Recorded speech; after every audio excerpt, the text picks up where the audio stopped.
இன்றைக்கி egg role chapati எப்படி பண்ணுறதுன்னு பார்ப்போம். நான் அதுக்கு ஒரு வெங்காயம் நறுக்கி வச்சுருக்கேன். இதோடு நம்ம ஒரு 4 முட்டை எடுத்துப்போம்.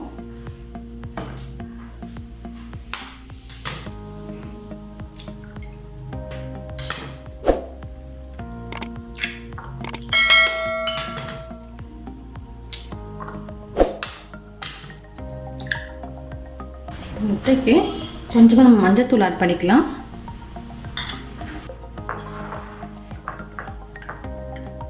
நல்லா அடிச்சுப்போம். நம்ம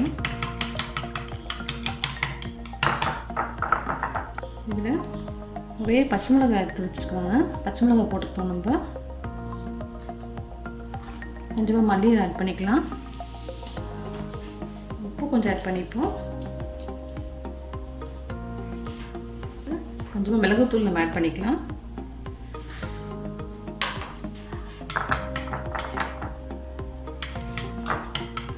நல்லா கலக்கிக்கலாம். நம்ம கடாயில் கொஞ்சமாக எண்ணெய் ஊற்றிருக்கேன். எண்ணெய் காஞ்சதும் 1/2 ஸ்பூன் இஞ்சி பூண்டு பேஸ்ட் வச்சுருக்கேன்.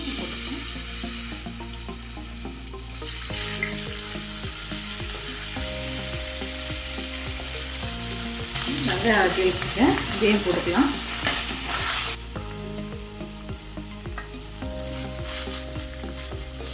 இதுலேயும் குடமிளகா கொண்டு வச்சுருக்கேன். இதையும் போட்டுக்கலாம். கேரட்டையும் போட்டுப்போம். கொஞ்சமாக உப்பு ஆட் பண்ணிக்கலாம். இந்த 1/2 ஸ்பூன் ஜீரகத்தூள் போட்டுப்பேன். 1/2 ஸ்பூன் கரம் மசாலா போட்டுக்கணும். கலரை கொஞ்சம் 2 மினிட்ஸ் கொஞ்சம் பாயில் ஆகட்டும். இந்த வாசனை எல்லாம் போட்டு நமக்கு இதெல்லாம் நல்லா ரெடி ஆகிடுச்சு. நம்ம அதை இறக்கிட்டு தம்மா வச்சுக்கலாம். பேன் வச்சுக்கலாம். இதில் நம்ம முட்டையை ஊற்றிப்போம். அதில் சப்பாத்தி சைஸ்க்கு முட்டை ஊற்றிக்கலாம். சரியாக இருக்கும் உங்களுக்கு.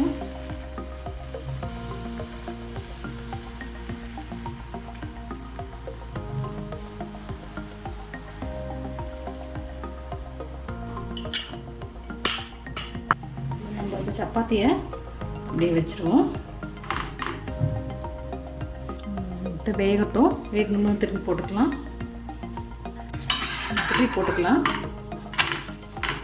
முட்டை வேகட்டும். நம்ம எக்ஸ்ட்ரா இருக்க முட்டையை நம்ம அப்படியே எடுத்துடலாம். இருக்கும் நம்ம எடுத்துப்போம். வந்துருச்சு எடுத்துக்கலாம். இதே மாதிரி எல்லாமே நம்ம எடுத்துப்போம். இந்த எக்ஸ்ட்ரா முட்டை நம்ம எடுத்து வச்சுக்கலாம். அடுத்தது போட்டு பார்ப்பேன். இந்த மாதிரியும் போட்டுக்கலாம்.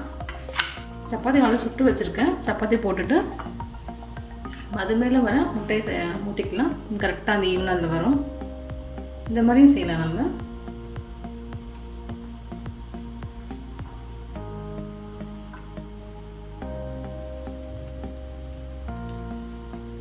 நம்ம திருப்பி போட்டுக்கலாம்.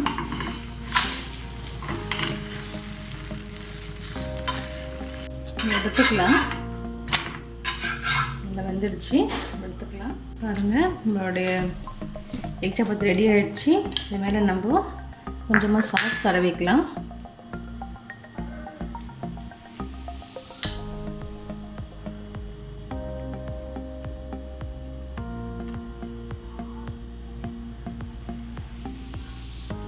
நடுவில் நம்ம கொஞ்சமாக இதை மசாலா வச்சுப்போம். இதில் நம்ம வெஜிடபிள்ஸ்லாம் அதை வச்சுட்டோம். கொஞ்சமாக மேலே சீஸ் போட்டுக்கலாம். இது வந்து ஆப்ஷனல் தான். உங்களுக்கு விருப்பம் இல்லைன்னா நீங்கள் சாப்பிட வேண்டாம். நம்ம பசங்க சாப்பிடணும் செய்கிறோம். இது ரொம்ப ஹெல்த்தி தான் நமக்கு. நம்ம அப்படியே நம்ம ரோல் பண்ணிக்கலாம்.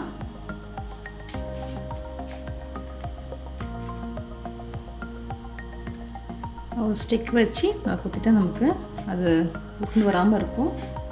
அவ்வளோதான், நம்மளுடைய எக் ரோல் சப்பாத்தி ரெடி ஆகிடுச்சு. நீங்களும் ட்ரை பண்ணி பாருங்கள். நம்ம அடுத்தது செஞ்சு பார்க்கலாம். எப்படி இருக்குன்னு காமிக்கிறேன்.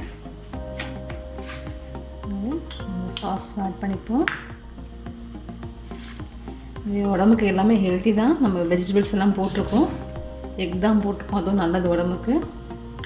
சாஸ் கூட உங்களுக்கு சாஸ் டேஸ்ட் பிடிக்கலாம். வேணாம் வெறும் இந்த எக் போட்ட சப்பாத்திக்கு நீங்கள் வெஜிடபிள்ஸ் வச்சுட்டு ரோல் பண்ணி தரலாம். டிஃப்ரெண்ட்டாக கொடுத்தோன்னா பசங்களும் சாப்பிடுவாங்க. எப்போவுமே ஒரே ஐட்டமே கொடுக்காம அதே வேறு மாதிரி கொடுத்தோம்னா அவங்களும் சொல்கிற வெஜிடபிள்ஸ் தான் சாப்பிட்ட மாதிரியும் இருக்கும். கொஞ்சமாக வச்சுக்கலாம், அதை நம்ம ரோல் பண்ண முடியும் நடுவில் இருந்தால் தான்.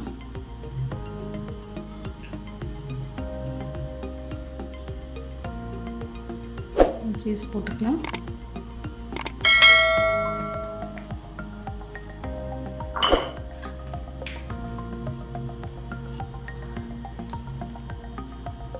அவ்வளோதான், நம்மளோட ரெசிபி ரெடி ஆகிடுச்சு. ஃப்ரெண்ட்ஸ், நீங்கள் ட்ரை பண்ணுங்கள், உங்கள் கமெண்ட் சொல்லுங்கள், லைக் பண்ணுங்கள், ஷேர் பண்ணுங்கள். தேங்க்யூ.